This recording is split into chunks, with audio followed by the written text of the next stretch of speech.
'cause there ain't no doubt I love this land. God bless the USA.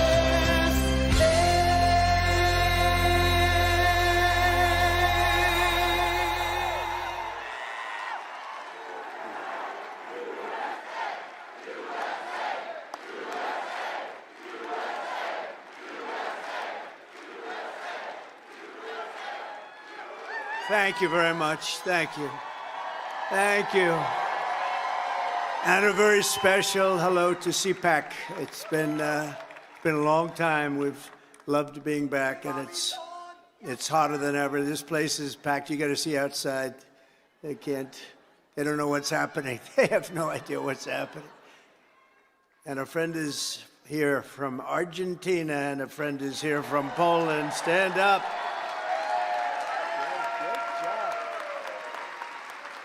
Great job. Thank you. Thank you very much. Welcome back to the nation's capital, where our movement is thriving, fighting, winning, and dominating Washington like never before. Nobody's ever seen anything like this before. They used to have little smaller crowds here. It's a little bigger. The fraudsters, liars, cheaters, globalists, and deep state bureaucrats are being sent packing. The illegal alien criminals are being sent home. We're draining the swamp, and we're restoring government by the people, for the people. For years, Washington was controlled by a sinister group of radical left Marxists, warmongers, and corrupt special interests who drained our wealth, attacked our liberties, obliterated our borders, and sucked our country dry. Not any longer. But on November 5th, we stood up to all the corrupt forces that were destroying America. We took away their power. We took away their confidence. They lost their confidence. You know, do you ever watch? They lost their confidence. Oh, it's so nice to watch. And we took back our country. And we must be doing something right, because we've got the highest poll numbers that I've ever had and that any Republican president has ever had.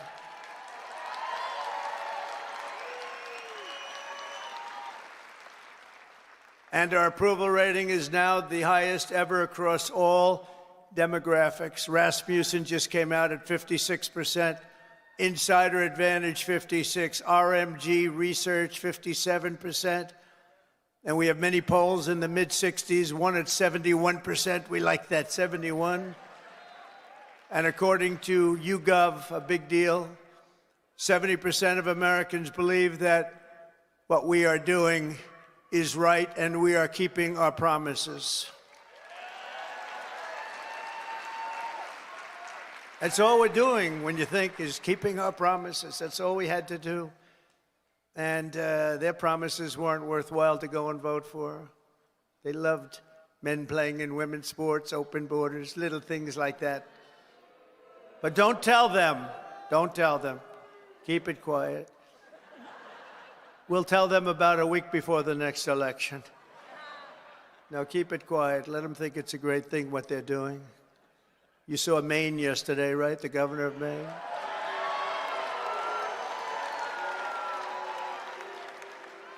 She's fighting to keep men in women's sports. You ever see what happens to a woman when a woman boxes a man who transitioned to womanhood? Did you ever see what happens? It's not pretty. It's not pretty. Let her do that fight. Let them all do that fight. Because I think that's about a 90-10 issue, and I can't figure out who the 10% are. Nobody can. So today I want to say thank you to all of the incredible patriots of CPAC and all of the incredible patriots in our country. 77 million, and it's actually much more than that, because despite that, they cheated like hell. It was just too big to rig. It was too big to rig. 77 million. Remember, you used to go, I said, look, we're leading in the polls by a lot. Don't believe the polls. Just go and vote. You got to vote. We're going to make it too big to rig. And they tried. But it was too big to rig. One of the great statements. We love it. Because everybody went and voted. We fought through hell together, but in the end, we achieved the great liberation of America. We're liberating our country right now. We're doing all these things that you're reading about. We're liberating our country. I first spoke to this gathering 14 years ago, and I won your straw poll. I didn't know anything about a straw poll. They took this big straw poll, and I won by like 27 points. And I figured, you know, that's good. Maybe I should keep doing it, and I did. And I became president. Isn't that great? Who would think? Who would think? But he became president too. He's a MAGA guy too. Make Argentina great again, right? Make Argentina great again. I kept hearing about this man. I kept hearing about this man in beautiful Argentina, and it is beautiful, but boy, did it have inflation. Inflation made it less beautiful. I hear you're doing fantastically. We're very proud of you, actually. And make Argentina great again. Thank you very much. Great honor to have you. But now it's my honor to address you for the first time as your 47th President of the United States. Great honor.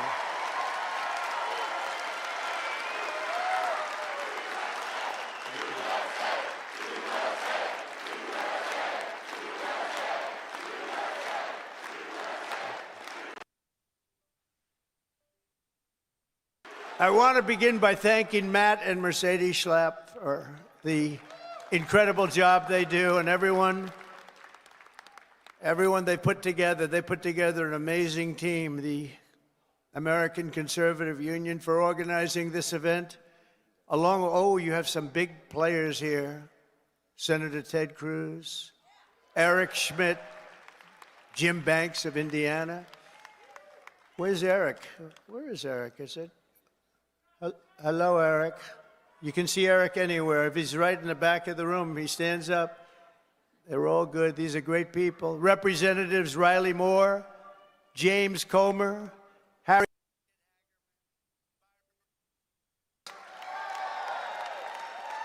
Our great Attorney General, she's going to be great, Pam Bondi. Where's Pam? I don't know where she is. So many people. So many people. Secretary Doug Burgum. Secretary Chris Wright. Oh, he's going to get that energy out of the ground. Secretary Scott Turner. Our next ambassador to the United Nations, Elise Stefanik,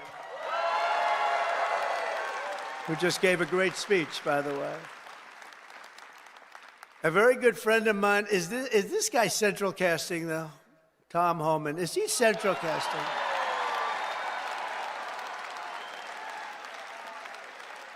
Where is it? Hello, Tom.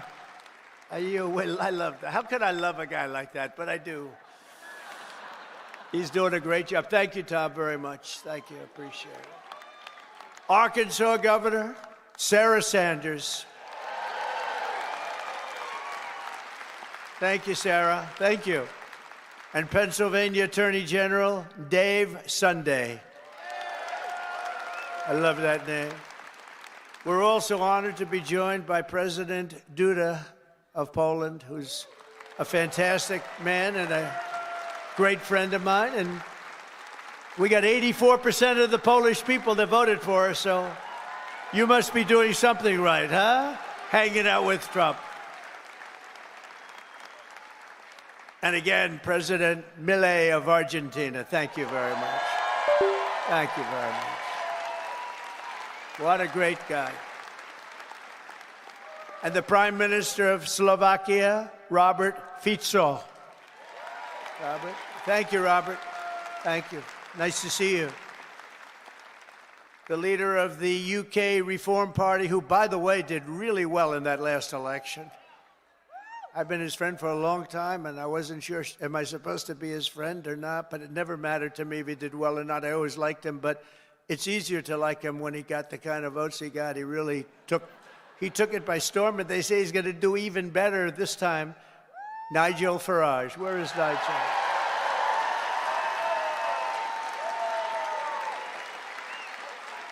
Thank you, Nigel.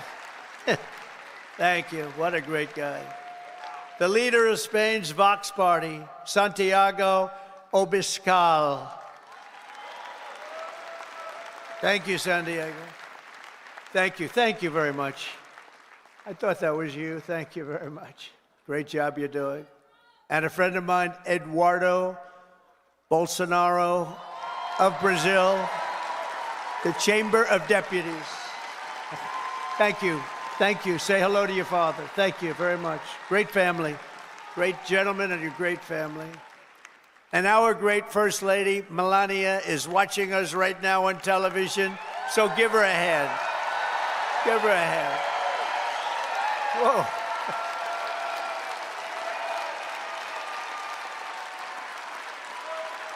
Thank you. Thank you. Oh, she's going to be happy. That's so nice. We love our First Lady. Everybody does. With the help of so many incredible supporters here today, we're going to forge a new and lasting political majority that will drive American politics for generations to come. I think we're going to do fantastically well in the midterms. You know, in theory, the one that wins the presidency does not do well in the midterms, but I think this is going to be a change. We're at a level, I don't think we've been at this level maybe ever as the Republican Party. We're a bigger, better, stronger party than ever before. More people in our party than ever before. But the people have given us a resounding mandate for dramatic change in Washington, and we are going to deliver it. We're going to use it, and we're going to make America great again by using it. So it's going to be something. But think of it, at the presidential level, we won the popular vote by millions and millions of votes. We swept all 7 swing states: Michigan, Wisconsin, Pennsylvania, North Carolina, Georgia, Arizona, Nevada, all by great margins. We won 85% of all of the counties in America. That means that map was red. Did you ever see the map? Did you see the certified map? Where is it? I want to see a certified map. It's all red. You can hardly find the blue. Think of this. They won 525 counties, and we won 2,600 counties. It's the biggest margin ever recorded. And incredibly, for the first time ever, all 50 states shifted toward the Republican Party. It's never happened before. So it was indeed too big to rig. We won the largest number of African-American votes in Republican history, by far. We won the largest number of Hispanic-American votes, any Republican ever. Hispanic Americans, we love you. The energy, the brilliance of Hispanic Americans. We won all of the cities and towns along the Texas border, whereas before I ran, we won none. We never used to win any. I got a call from our great governor of Texas who said, President, you just won every single town along the Texas border to Mexico. I said, oh, is that good? He said, it hasn't happened since Reconstruction. I said, define Reconstruction for me. He said, that means essentially the Civil War. That's a long time. But that was when I first heard about it, actually.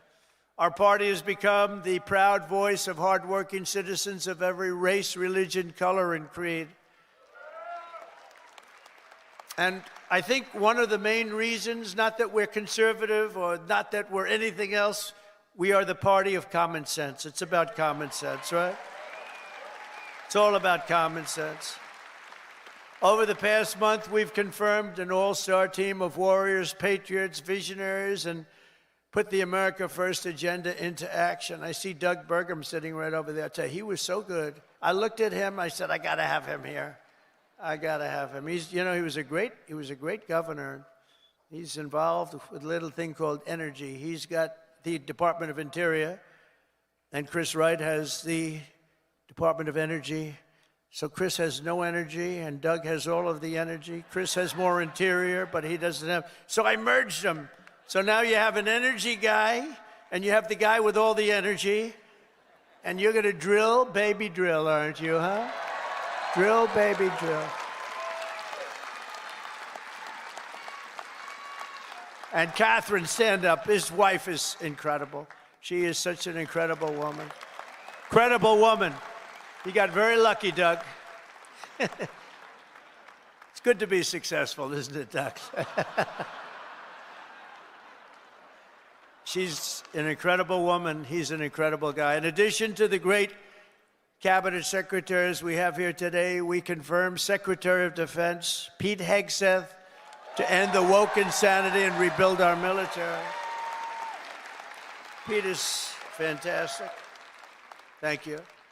To stop the weaponization of federal law enforcement, I know about that, I think, better than any human being on earth. This week, we swore in a new director of the FBI, somebody that everybody wanted, Kash Patel.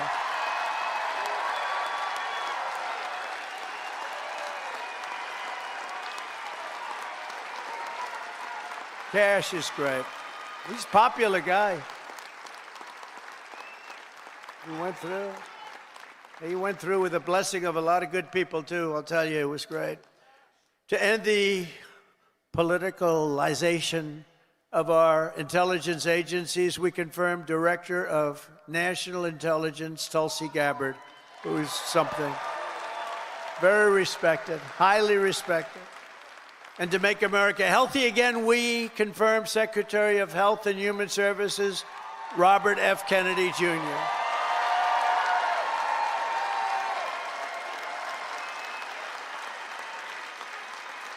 Great guy. We need him.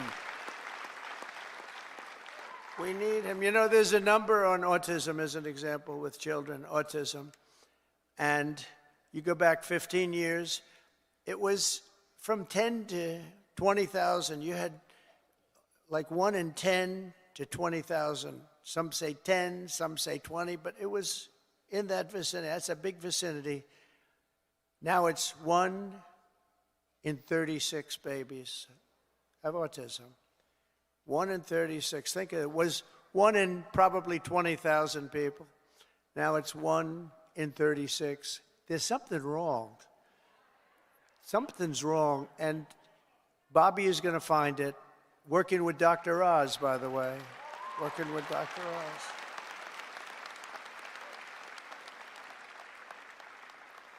Together, we've achieved more in 4 weeks than most administrations achieve in 4 years. We made a lot of progress. I heard O'Reilly last night say Donald Trump, for the first 4 weeks, is the greatest president ever in the history of our country. That was O'Reilly. Bill O'Reilly is all right. You know who he said second was? George Washington. That's not bad. I beat George Washington. I love beating George Washington. Thank you, Bill. On our first day in office, we declared a national emergency at our southern border. After years of politicians using our military to defend foreign borders while leaving our country defenseless and helpless, we deployed a group of people, active duty troops, to defend our border and repel the invasion of our country. This was an invasion. You know, we had a great first term, a really great first term, and I called it an invasion. And we had great numbers, but now we have the best numbers we've ever had. We've never had numbers like this. We've done it all in 4 weeks. Think of it. That was Tom Homan, Kristi Noem, the whole group. On day one, I ended the catch and release. I reinstated remain in Mexico when I signed an order that will end birthright citizenship for the children of illegal aliens. Because it wasn't meant for these children. It wasn't meant for people that escaped or invaded, came into our country illegally. It was meant for the children of slaves. Because when it was done, many, many years ago, it was during a very tough period in this country's history, and that was meant for the children of slaves. I wish people would understand that so they could get this thing approved, and we don't have millions and millions of people coming into our country, and they shouldn't be here. This week, I also canceled temporary protected status for migrants from Haiti. They're pouring into our country.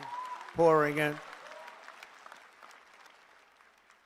If I weren't elected president, there'd be nobody in Haiti anymore. They were pouring in at levels from other countries too, all over Africa, the Congo, all over South America. And they were coming in from prisons and mental institutions and insane asylums, jails, and gang members. And you have to see it, gang members, drug lords, people that are drug addicted. They were sending them all into our ridiculous and very stupid Biden open border. Our border czar was Kamala. Haven't said that name in a while. I haven't said that name. No, I haven't said that name in a while. Kamala. I'll bet nobody knows her last name. Nobody ever knows her last name. Even during the campaign, you'd have to say Kamala. It's strange, you know, a little different name. Kamala, because her last name was Harris. I used to say Senator Harris. Nobody knew who the hell I was talking about. So I had to go Kamala. But think of it, I was beating Joe badly, really badly, and they changed him. I'm the only one that ever had to beat two people. I had to beat two. Had to beat two. We beat two. I didn't beat. You beat. You beat two people. No, he was doing badly. That's like the great Dana White. He has a fight, and one guy's doing really badly, so when they take him out, they put another guy in the fight, the same guy that's... I had that. Never happened before. A lot of things we do never happened before. Do you ever notice that? We're the first in everything. So we beat two candidates. They said, who do you run against? Well, we ran against Biden, and we ran against Kamala Harris. But illegal border crossings now have plummeted by almost 100%. The border czar never called the border, never called the great people of the border. They have unbelievable... I called them so much they couldn't take my calls. They hated me. But then they became to love me. You know why? Because the border people want to have great borders. But you have to call them on occasion. How are we doing today? Pete, how are we doing? You have to call. And we called the right guys. I became friends. You know, the Border Patrol endorsed me. And these people, you have no idea. They weren't supposed to, because you're not supposed to do that. I don't think you're allowed to do it. Actually, they did it anyway. They said, this is crazy. But these are great people, and ICE, and our general law enforcement, and by the way, our great, great firemen and firewomen, too.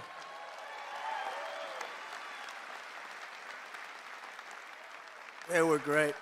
They all endorsed us. With the police, we got high 90s in terms of, and many of them were unionized, you know. We have a young lady who's right now going for the Department of Labor, and she tends to be a little bit on the slightly left of center. And everybody said, why did I do that? I said, you know why I did that? Because unions like her, and labor likes her, and a lot of people like her, and she's very solid, very strong, and she's going to do the right thing. But they all voted for us. They didn't vote for me, they voted for us. We got the Teamsters, we got the firefighters, we got the police, we got the auto workers, were so great. We had tremendous support, so I think it's nice to give them a person in the center, because that's what she's going to be very good, I think. But a lot of people say, why'd you do that? I said, because I want to do something nice for these people that voted for me. Oh, gee, what a great political move that was. Now they're all saying, what a great political move. No, it's all common sense. Remember that. Remember that. Sean O'Brien was fantastic. The whole group, they were great. Over the past few weeks, we've begun the largest deportation operation in American history, larger even than that of President Dwight D. Eisenhower, a very moderate man, but he was very strong on that. He didn't like people running into our country and taking over our country. I'll tell you, I had 4 years. I don't know if you had this. I couldn't stand it. Don't get angry. Donald, don't get angry, please. I couldn't stand it. Watching these people come in from jails and mental institutions and the worst criminals in the street, gang members being dropped off in buses and bussed into our country. I couldn't stand it. So I said, I'm going to run for president again. And now we don't have that problem. Now we don't have that problem anymore.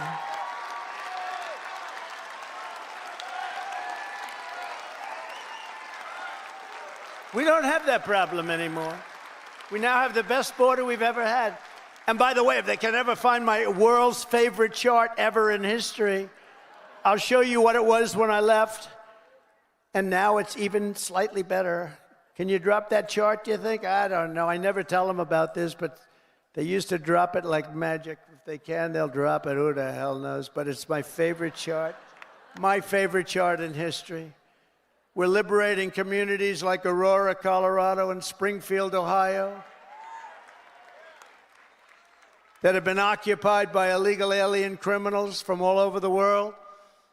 We're rescuing the Americans whose jobs have been stolen, whose wages have been robbed, and whose way of life has been absolutely destroyed. And under the Trump administration, our country will not be turned into a dumping ground. We're not going to do it. We're going to have a great country again. It's going to happen soon, a lot sooner than you think, and we're going to have so much money coming in from tariffs. Oh, you're going to say, your senators and your congressmen are going to say, please, sir, please. You're making us look so bad. We have so much money coming in. I didn't know this was going to happen. Please don't do this to us. We look very bad. But they're great. They're doing what I tell you, the Republican senators, they're sticking together. The Republican congressmen and women are sticking together. Every once in a while, you have one that wants a little action or something. I don't know what it is. It's so sad to see. I just hate to see it. I hate to see it, but they're sticking together. One thing about the Democrats, they have rotten, horrible policy, the worst policy in history, but they stick together. We have great policy, but sometimes they don't stick, but they've been sticking for us. They've been sticking. And I think the speaker and the leader have done a fantastic job. That's Thune and Johnson, and I think they've done, two guys really working hard and they're really doing a great job. But we have a lot to stick with. We have a lot to stick together for, because what we've done has never been done before. Nobody's ever seen anything like this, and nobody's ever seen 4 weeks like we've had, especially the 4 weeks, the first 4 weeks. You know, that's like if you golf, when you sink that first 4-footer in the first hole, it gives you confidence on the next hole. You sink another one. Now you go into that third hole and you can't, and by the time you get to the 5th hole, you feel you can't miss, right? Like a baseball player, he gets up and he hits our first one, and then the second at bat, he hits that one. And, you know, and we have great confidence. And they've lost their confidence, as I said. They've really lost their confidence. I watched them. They're really screwed up. I watched this MSNBC, which is a threat to democracy, actually. They're stone cold mean, but they're stuttering. They're all screwed up. They're all mentally screwed up. They don't know what. Their ratings have gone down the tubes. I don't even talk about CNN. CNN's sort of like, I don't know. They're pathetic, actually. But MSNBC was mean. Their ratings are absolutely down. This Rachel Maddow, what does she have? She's got nothing. Nothing. She took a sabbatical where she worked 1 day a week. They paid her a lot of money. She gets no ratings. I should go against her in the ratings, because I'll tell you, she gets no ratings. All she does is to talk about Trump, Trump, Trump, Trump, Trump. All different subjects, Trump this, Trump that. But these people are really, I mean, they lie. They shouldn't be allowed to lie every night. They are really a vehicle of the Democrat Party. They should be paying. Is that Gordon? Yes, is that Gordon? The great Gordon Chang? Is that Gordon? Stand up, Gordon. Wow. We have everybody here today. Thank you very much. How am I doing on China? Am I doing good? Am I doing good on China? Tell you one thing, nobody's ever done like I've done on China. Nobody ever let people know what was happening with respect to China. And I happen to like President Xi, and I have tremendous respect for the people of China, love the people of China. But we've been treated very unfairly by China and many other countries. And we're not being unfairly treated anymore. We had that down to a science in the first term, and then they lost it. You know, we lost over $1 trillion to China this last year under Biden, Crooked Joe Biden. What do we like better, Crooked Joe or Sleepy Joe? Ready? Ready? Crooked Joe or Sleepy? Ready? Crooked Joe. Sleepy Joe. Got to stay with Crooked. He had one ability that I didn't have. He could do something that I couldn't do. I don't say that because he was a horrible golfer. Remember, he challenged me during the debate to a golf match? He said, I'm a 6 handicap. I said, you're not a 36 handicap. He said, he's a 6. And then he said, well, I'm 8. Remember? I said, that was quick. Picked up 2 strokes. He said, no, I'm an 8. But he's not a 36 handicap. But he had one ability that was amazing. He could go with cameras on him, television, fake news on him, probably because he knows they wouldn't cover it badly. You know, they covered him as well as you can cover him. How the hell can you cover the guy well? But he had this incredible ability. He could barely walk in the sand. Somebody thought he looked great in a bathing suit. And he'd walk in the sand pulling a thing that weighed about 6 ounces. You know those aluminum? See, aluminum's very good. A child, it's meant for children and very old people to lift, right? So he would put it down, and he'd put it down, and he'd fall into it, and he'd immediately fall asleep in front of the media. I could never do that. That's the only thing. That's the only thing. I could never do it. No, he was Sleepy Joe, but he was crooked as hell. You know, there's no question. He was a sleepy, crooked guy. Terrible, terrible president. He was the worst president in the history of our country. I don't care, I'll say it. Jimmy Carter passed away recently, and he passed away a happy man. He was a happy man when he passed away because he said that it's not even close. Joe was the worst, and believe me, I have to clean up the mess. I'm cleaning up the mess, and it is a mess on the border with inflation. Could go over every single thing he touched turned to shit, okay? Everything. It's true.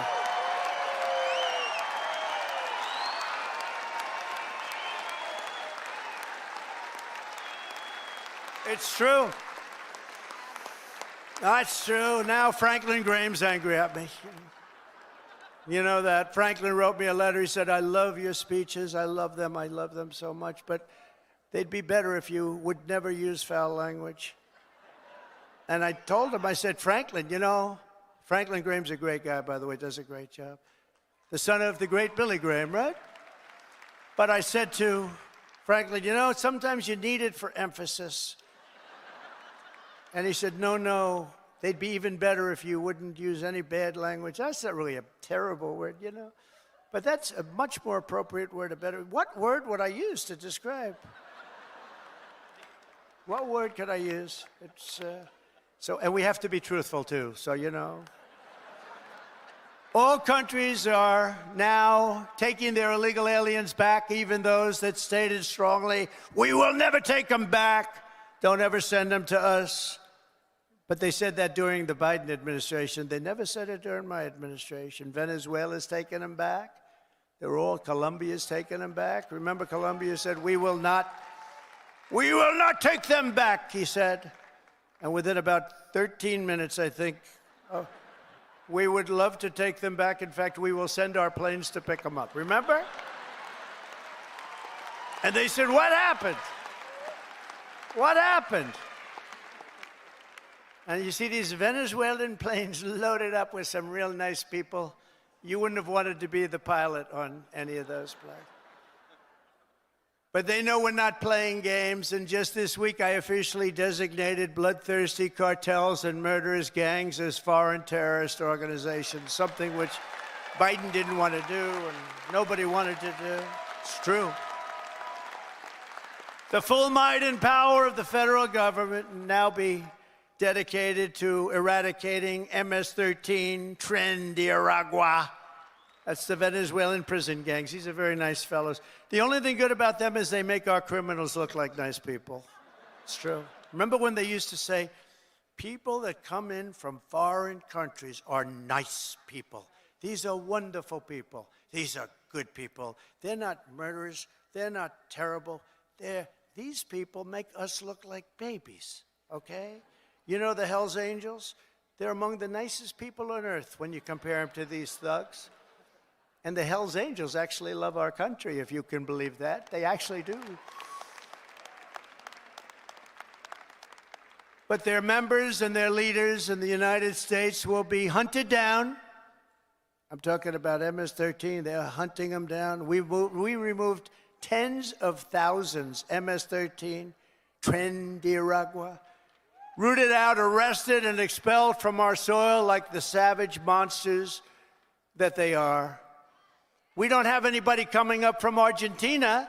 Nobody's coming up from Argentina to facilitate the mass removal of criminal aliens. I also issued an executive order to make available the full capacity and detention.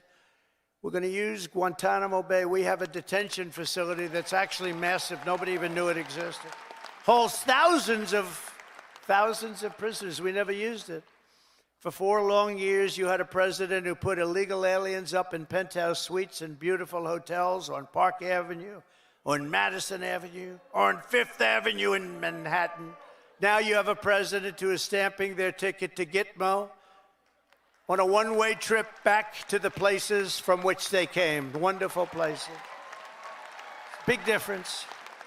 My administration is also moving swiftly to save the U.S. economy from the train wreck of inflation and worse that Joe Biden created. I withdrew from the one-sided Paris Climate Accord. It was a disaster. That was a disaster. I terminated the Green New Scam. One of the greatest hoaxes ever played on this country is the Green New Scam. We spent trillions of dollars on this nonsense, and just a total hoax. It really set back our country, I want to tell you, monetarily and every other way. And I canceled Joe Biden's insane electric vehicle mandate, where everybody has to have an electric car. And if you want an electric car, get an electric car. If you want a gasoline-powered car, if you want to have a hybrid, you get it. The only thing you can't do is a hydrogen-powered car. You know why? They said it really works great, but when it doesn't work, you never find the body. That's a bad sign. You know, when it doesn't work, they found the body on a tree about 250 yards up the road. It's seriously bad. So we'll leave hydrogen out of it for a little while, I think, or maybe permanently. I'd say permanently. To crush inflation by slashing spending, I imposed an immediate federal hiring freeze, a federal regulation freeze, and a foreign aid freeze. We're given to countries that hate us. We're giving billions and billions of dollars to countries that hate us. And I signed an order creating the Department of Government Efficiency. You probably haven't heard of it, which is now waging war on government waste, fraud, and abuse. And Elon is doing a great job. He's doing a great job.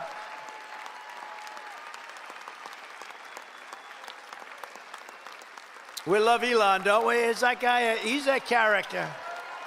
With his son X. We love X. He's the only one can get away. His son's really named X. He's the only one can get away with naming his son X. If we ever did it, they'd say, you're crazy. But he's great. He's doing a great job, and he doesn't need this either. He doesn't need it, but he wants to see, you know, he's a patriot. People said, well, what official position does he have? I said, patriot. Oh, they didn't know. They said, that was good. He's a patriot. Here are some of the flagrant scams that, as an example, they've spent money on and we've been able to recapture for a large dose of it at least. $520 million for a consultant to, think of that, $520 million. $520 million. You know, when I hire consultants and they just take advantage of me, it's a horrible thing to watch. And I give them $25,000. I feel I'm overpaying. These guys got $520 million. Environmental, social, governance, and investments in Africa. $25 million to promote biodiversity, conservation, and socially responsible behavior in Colombia. This is Colombia, South America, not Columbia University. Of course, that might be worse, actually, based on their actions. $40 million to improve the social and economic inclusion of sedentary migrants. Nobody knows where. Who are they? Where do they come from? Just sedentary migrants. Nobody even knows what a sedentary migrant is. If they were sedentary, they wouldn't be a migrant, right? They wouldn't move. No, they wouldn't move. They'd stay in the same place. Right, Doug? $42 million for social and behavior change in Uganda. $10 million for Mozambique medical male circumcisions. Why are we going to Mozambique to do circumcisions? It's a lot of money. $14 million for improving public procurement in Serbia. Here's a beauty. $486 million to a consortium of elections and political process strengthening ideas, of which $22 million goes to inclusive and participatory political process in Moldova. $29 million goes to strengthen the political landscape and help them out so that they can vote for a radical left communist in Bangladesh. You had to see who they supported. You wouldn't believe, yeah, you would believe it. Nobody in this room would be in that group.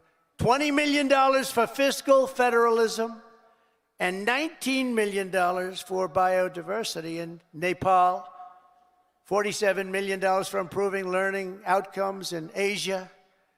$18 million for helping India with its elections. Why the hell? Why don't we just go to all paper ballots? Let them help us with their elections, right? Voter ID. Wouldn't that be nice? We're giving money to India for elections. They don't need money. They take advantage of us pretty good. One of the highest tariff nations in the world. We try and sell something, they have a 200% tariff, and then we're giving them a lot of money to help them with their election. $32 million for the Prague Civil Society Center. $14 million for social cohesion in Liberia. $9.7 million to develop a cohort Cambodian youth with enterprise-driven skills. Think of that. Millions of dollars for sex change operations in Guatemala. $20 million for Sesame Street in Iraq. They put on a little play on the street. $20 million. You could do it on Broadway and have $19 million left over. No, it's a scam. They get kickbacks and all sorts of things. It's a scam. Who ever heard of it? Think of it, $20 million Sesame Street, a play. We're also uncovering outrageous incompetence and fraud in the Social Security. We have, look, let's assume that people, generally speaking, in our case, and everybody in this room, we're going to all live way over 100, but this is a little ridiculous because not too many people are going over 100. Everybody, hopefully, in this room will. But there are in the Social Security ranks and files. And what we're doing now is finding out, do they get paid? Do they get paid? In other words, is somebody taking all of this money? So they have over 100 to 109, 4.7 million Social Security numbers. Think of that, from people whose age is over 100. 3.6 million people whose age is over 110 years. 3.47 million people who are over 120 years of age. 3.9 million people whose age goes from 130 to 139 years of age. 3.5 million whose age goes from 140 to 149 years old. 1.3, see, it's coming down now slowly. No, it's all a scam. The whole thing is a scam. 1.3 million people, 1.3 who are over 150 years of age. And over 130,000 people are listed on our Social Security rolls as over 160 years of age. Now the final is at 1,039, so now we're down into reasonable numbers. 1,039 people are listed between the ages of 220 years old to 229. And we have one person who's listed at 241 years of age. And We have one person listed at 360 years of age, an all-time record, and our country's 250 years old. So that person's substantially older than our country. Under our administration, there will be no tolerance for Social Security fraud. We will not allow anyone to cheat our seniors, and those who will do that will be prosecuted by Pam, Bondi, and others. We are also going to Fort Knox. I'm going to go with Elon. And would anybody like to join us? Because we want to see if the gold is still there. We want to see. Wouldn't that be terrible? We open up this Fort Knox. It's just solid granite that's 5 feet thick. The front door, you need 6 musclemen to open it up. I don't even think they have windows. Wouldn't that be terrible if we opened it up and there was no gold there? So we're going to open those doors. We're going to take a look, and if there's 27 tons of gold, we'll be very happy. I don't know how the hell we're going to measure it, but that's okay. We want to see lots of nice, beautiful, shiny gold in Fort Knox. Don't be totally surprised. We open the door, we'll say, there's nothing here. They stole this too. No, we have a very corrupt group of people in this country, and we're finding them out. We're removing all of the unnecessary, incompetent, and corrupt bureaucrats from the federal workforce. That's what we're doing. And under the buyouts, we offered federal employees more than 75,000 federal bureaucrats, think of that, have voluntarily agreed to surrender their taxpayer-funded jobs. We want to make government smaller, more efficient. We want to keep the best people, and we're not going to keep the worst people. And, you know, we're doing another thing. If they don't report for work, we're firing them. In other words, you have to go to office. Right? Right? Look at her. If you don't report to work, you know, that's another scam. You know, who the hell, if I'm staying home, I'm going to, let's see, my golf handicap would get down to very low number. You'd be shocked if I told you the real number. But I would be so good, I'd try and get on tour. I would be so good. I'd call up, I'd say, listen, I'm really working here. Where are my clubs? Where are my clubs? Either that, or in many cases they have second jobs while they're getting paid by us. So one of the reasons they're leaving is because they don't want to have to show that. And we're demanding to see that information. How many jobs have you had? Who paid you while you were working for the government? And we are demanding that people, if they work for the government, they have to show up and sit in an office and do their job, right? And we've also effectively ended the left-wing scam known as USAID, the agency's name. Has been removed from its former building, and that space will now house agents from Customs and Border Patrol. Beautiful. And at the ultra-left CFPB, which was terrible. So many people have been hurt by that. I used to get calls from lending officers, from owners of small banks, and they were almost crying. What they did to those people, they destroyed them, put them out of business. It was established by Elizabeth Pocahontas Warren. Does anyone know? Remember the Pocahontas scam? I'm an Indian, therefore I'm entitled to be a senator. I'm an Indian. She said, could we see proof of that, please? She said, well, the only proof I have is my mother said I have high cheekbones. Oh, that's no good, right? Remember she went out? I really spooked her, I tell you. Remember she went out, she couldn't take it anymore. She was calling her Pocahontas, Pocahontas. Everyone knew she was not an Indian. I had more Indian blood than her, and I have no Indian blood. I'd be honored to, but I don't have any, but I had more than her. Do you remember she went out and she had a blood test? And it came back and she was so happy because it said 1,024th.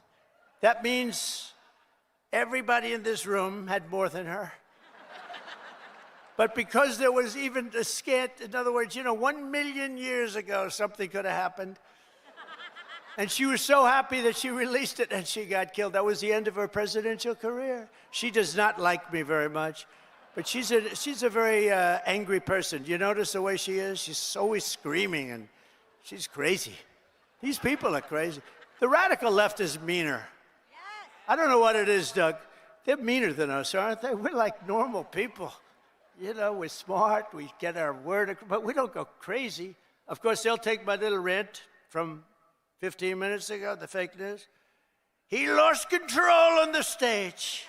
He lost control. And they'll have me screaming, having to do with Franklin, poor Franklin. He lost control of the stage. Oh, these people are bad. They are really sick, too. I don't get it. You know, you think they'd want to love our country. They have no ratings anymore. Nobody listens to them. Nobody believes the fake New York Times. Washington Post is doing no business. They're losing all their business. Nobody believes them. But we've escorted the radical left bureaucrats out of the building and locked the doors behind them. We've gotten rid of thousands. I withdrew the United States from the corrupt World Health Organization. I withdrew from the anti-Semitic UN Human Rights Council. The council is horrible, and I withdrew from the terror-supporting UN Relief and Works Agency. The UN has such great potential, but not the way it's run now. It's terrible the way it's run now. We stopped all taxpayer money to these corrupt institutions. And by the way, just so, because who the hell knows, we got to talk about something very important. The war between Russia and Ukraine. People are being killed, mostly young men, mostly Russian and Ukrainian men, at levels you've never seen before, thousands of people a week. And I've spoken to President Putin, and I think that thing is going to end, but it's got to end. It's a horrible, horrible thing to watch. I'm dealing with President Zelensky. I'm dealing with President Putin. I'm trying to get the money back that, or secured, because, you know, Europe is given $100 billion. The United States has given $350 billion because we had a stupid, incompetent president and administration. 350. But here's worse. Europe gave it in the form of a loan. They get their money back. We gave it in the form of nothing. So I want them to give us something for all of the money that we put up. And I'm going to try and get the war settled, and I'm going to try and get all that death ended. So we're asking for rare earth and oil, anything we can get. But we feel so stupid. Here's Europe. And you know, it affects Europe.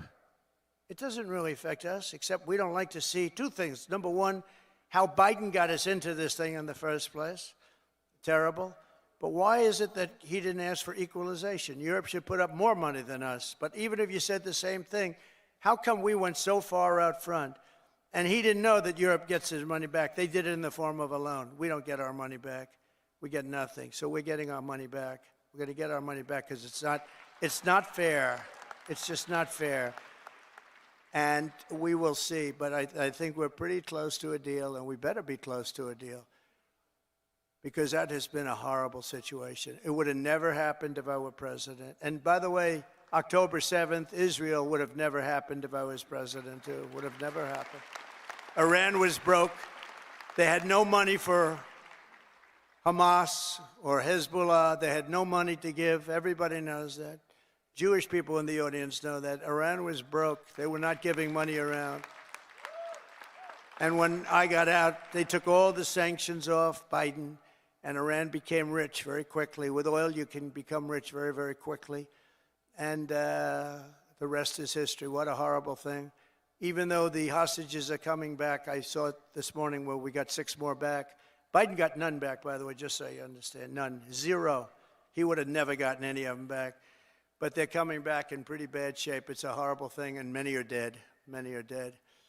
So we'll see how that all ends up, but it's a horrible thing. But I just want you to know we're working on that. That's a very big part of it.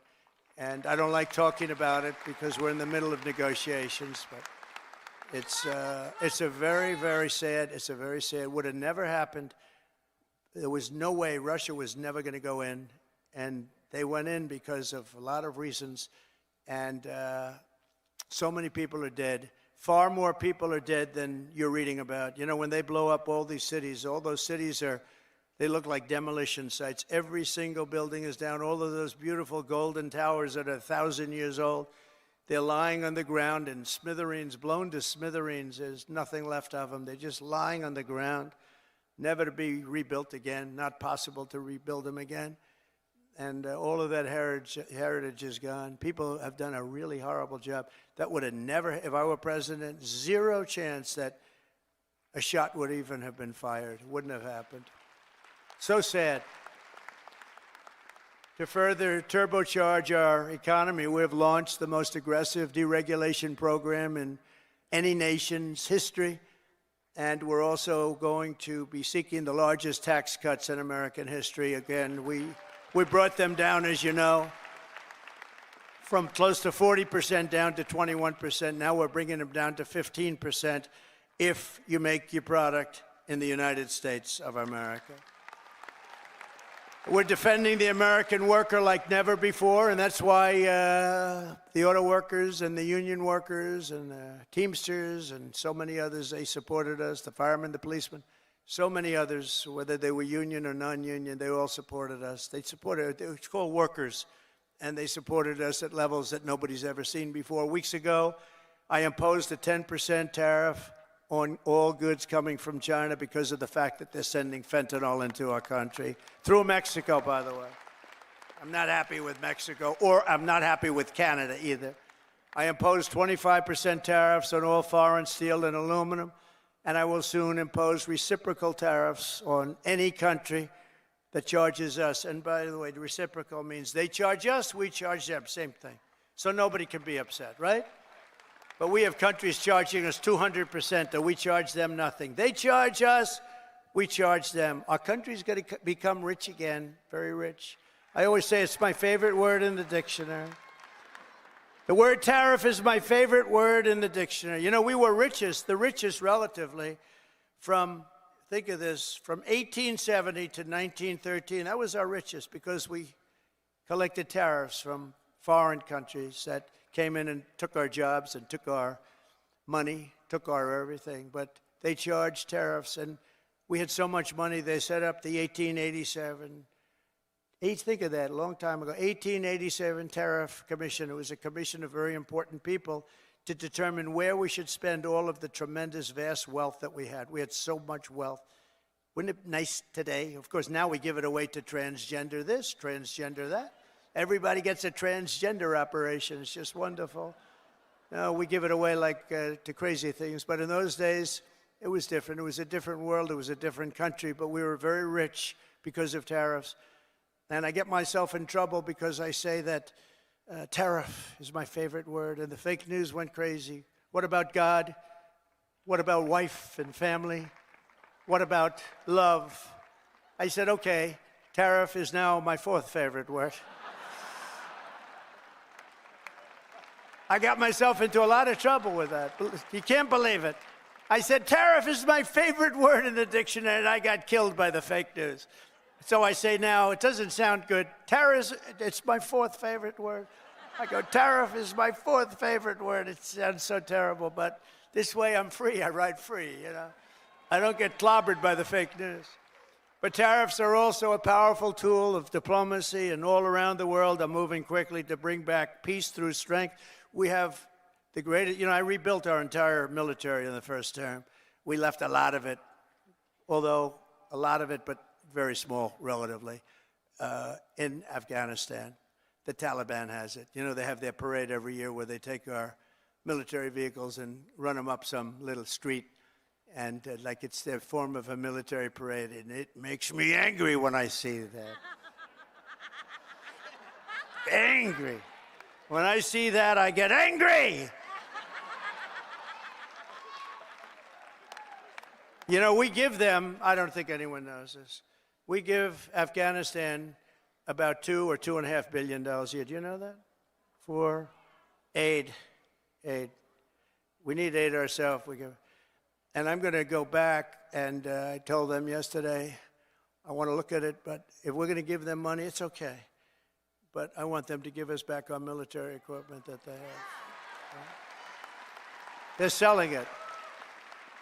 Doug, would you take that, please? All right? Write something up. No, I want them to give back. If we're going to give them that kind of money, let them give back the military equipment, which they have. Where they have tanks and trucks and guns and goggles. They have goggles. They have night goggles, better than we have. Brand new right out of the box. It's unbelievable.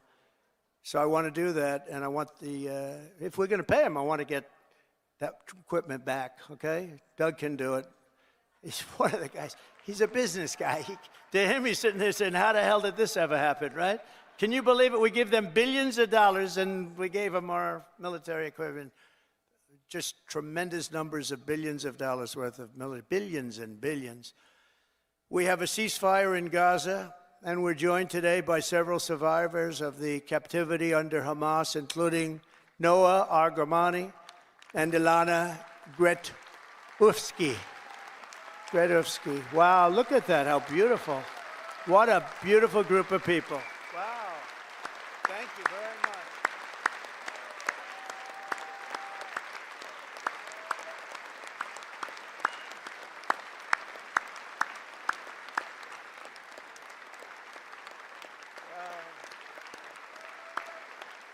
Thank you very much.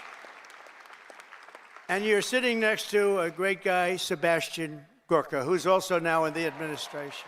From day one, right, Sebastian? He's been a loyalist from day one. We love Sebastian. Thank you very much, Sebastian. Thank you, everybody. That's very nice. Beautiful. We're going to make it work somehow, you know. We're doing the best we can. We started, it should have never happened. That's the sad part. Would have never happened. If I were president, and I should have been, if I were president, it would have never happened. But it did, so we're doing the best we can with it. Thank you very much. Thank you. Also with us are family members of some individuals who are still hostages, and we will not rest until all of the hostages have been returned back home. Some of them are coming home in very bad condition, and some of them are coming home only as bodies. They're dead. We have a lot of them coming home now. They're dead. And these are largely young people. Young people don't die. Young people are young people. They don't die like this, but they're dead. And the parents come to me and they say, please, sir, could you get my son back? How old is he? Sir, my son is dead. It's important, just as important as if that son were alive, to get the body back. It's amazing, actually. Amazing. Just as important.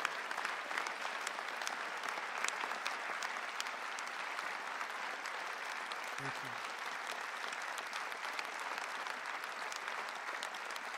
Thank you. It's amazing, though, the parents. The parents are strong. I mean, look, strong. What does strong mean? Strong is their life is ruined. Really, it's ruined. I see the people. But they come up to me, and it's so important to get the body back. They know. And some are not sure. They're 80% sure he's dead or she's dead. But they have that little glimmer of hope, and I say, let them have that hope, right? Let them have that hope. But getting the body back is just as important as getting the son back healthy or the daughter back healthy. It's amazing to see when I see the level of intensity and love and sorrow and tragedy. As I said in my inaugural address, it's my hope that my greatest legacy will be as a peacemaker, not a conqueror. I don't want to be a conqueror.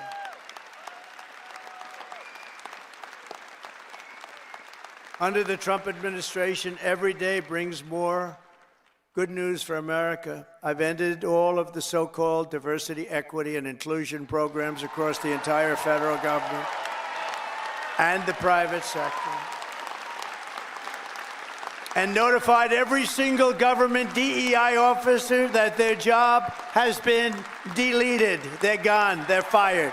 You're fired. Get out. You're fired. I made it the official policy of the United States government that there are only two genders, male and female. That was easy. I banned men from competing in women's sports. And I also proudly banned the use of, thank you. We banned the use of puberty blockers, hormone injections, and other chemical and surgical mutilation of your youth. Could you imagine making a speech like this 10 years ago? People would say, what the hell is he talking about, right? This is a sickness that came along with critical race theory and all of the other things that we had to put up with. And it's all out now, critical race theory and transgender insanity. It's all gone from our schools and from our military. And I believe it's gone, too. I think we've turned the heads of even the people that, if you can believe they're believers, I don't know if they were, but I believe that it's all gone. And I've directed the reinstatement of any service member who was expelled from the armed forces due to the COVID vaccine mandate. They will be returned to their former rank with full back pay. Full back pay.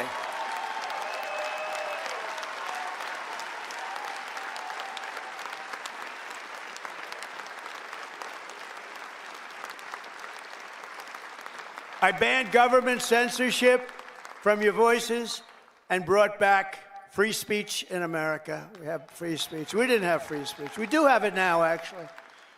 Now, this was a very vicious regime, you know. I was put under investigation more so than the late, great Alphonse Capone, one of the great killers of the world. Trump, my father would look down my mother. How the hell did this happen to my boy? This wasn't...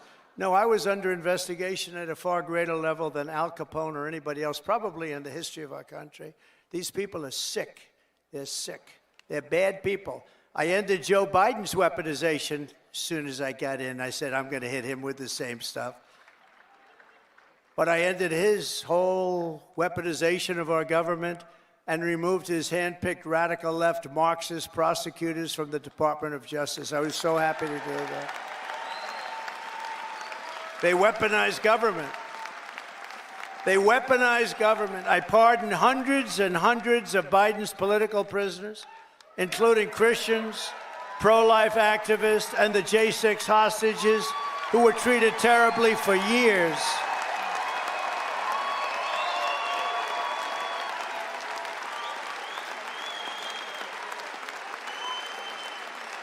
We even got rid of people like Pete Buttigieg, who did the worst job of anybody in the history of transportation. What a bunch of losers.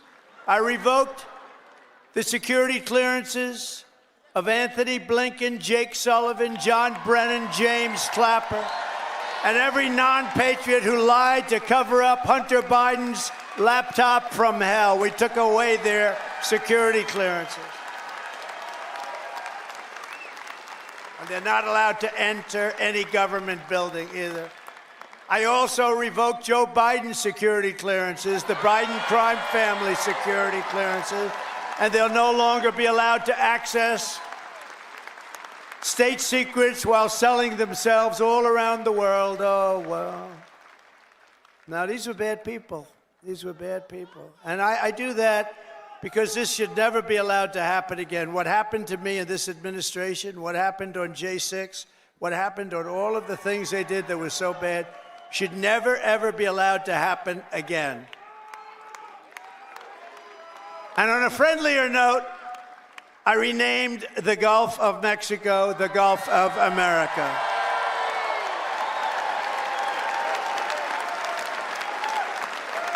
And we are restoring the name of a great president, William McKinley, to Mount McKinley in Alaska. And as you know, many years ago, Jimmy Carter gave away the Panama Canal. And Panama started the process of giving the Panama Canal, by the way, the most expensive development ever in the history of our country, relatively. It would have been $1.5 trillion in today's dollars. 38,000 people died from our country building the Panama Canal. They died from mosquitoes and snakes. Think of it. They paid them 5 times their salary. They brought them to Panama, and they had a 25% chance of dying. They dug under nets so the mosquitoes wouldn't get them. But we lost 38,000, mostly men, laborers, construction workers, because it was such a harsh way to live. It was very brutal. They died. 38,000. Again, it was the most expensive thing we ever built, and they gave it away for $1 to Panama. And last year it made $5 billion. Also, it's one of the most successful projects ever built in terms of money, monetarily. And it's the 8th wonder of the world. It connects 2 oceans, with one being 16 feet higher than the other. Think of it, the Pacific and the Atlantic. Think of what that is. You're going through dikes and canals. Amazing what they did. It was really a wonder of the world. We gave it away for nothing. But we didn't give it to China. We didn't give it to China. We gave it to Panama. We're going to take back the Panama Canal.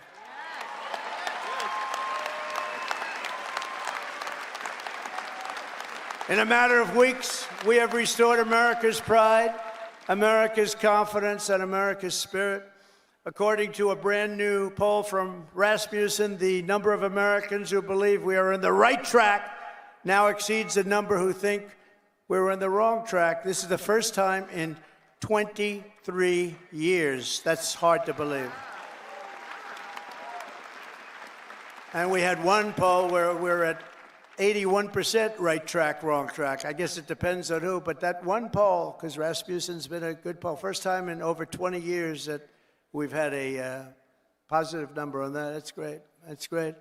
November 5th, 2024 will go down as one of the most important days in the history of our country. I'm pointing to Mike Lindell. That man suffered. That man suffered. The FBI thugs went up to him and they took away everything he had. He suffered. And Mrs. Lindell,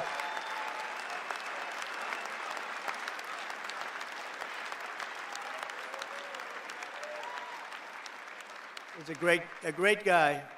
They went after him. It was just terrible. This was a vicious weaponization of your government. But he's all, I'll tell you, he stood up. He's all man. He stood up strong, and nothing was going to faze him. And I want to thank you on behalf of everybody, Mike. You put up with a tremendous amount. And he never changed his mind. He said that election of 2020 was rigged. And he's more of a believer today than he was even 4 years ago.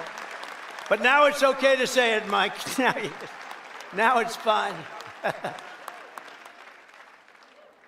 Now, that's why, you know, when it comes to a day where you can't challenge crooked elections, we've got a real problem in this country.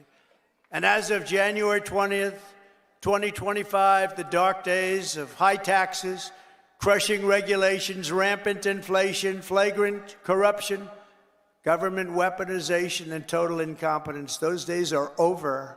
They're over.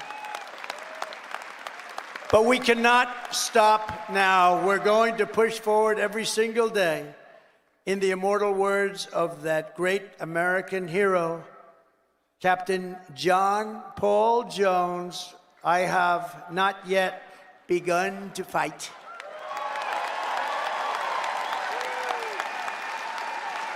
And neither have you.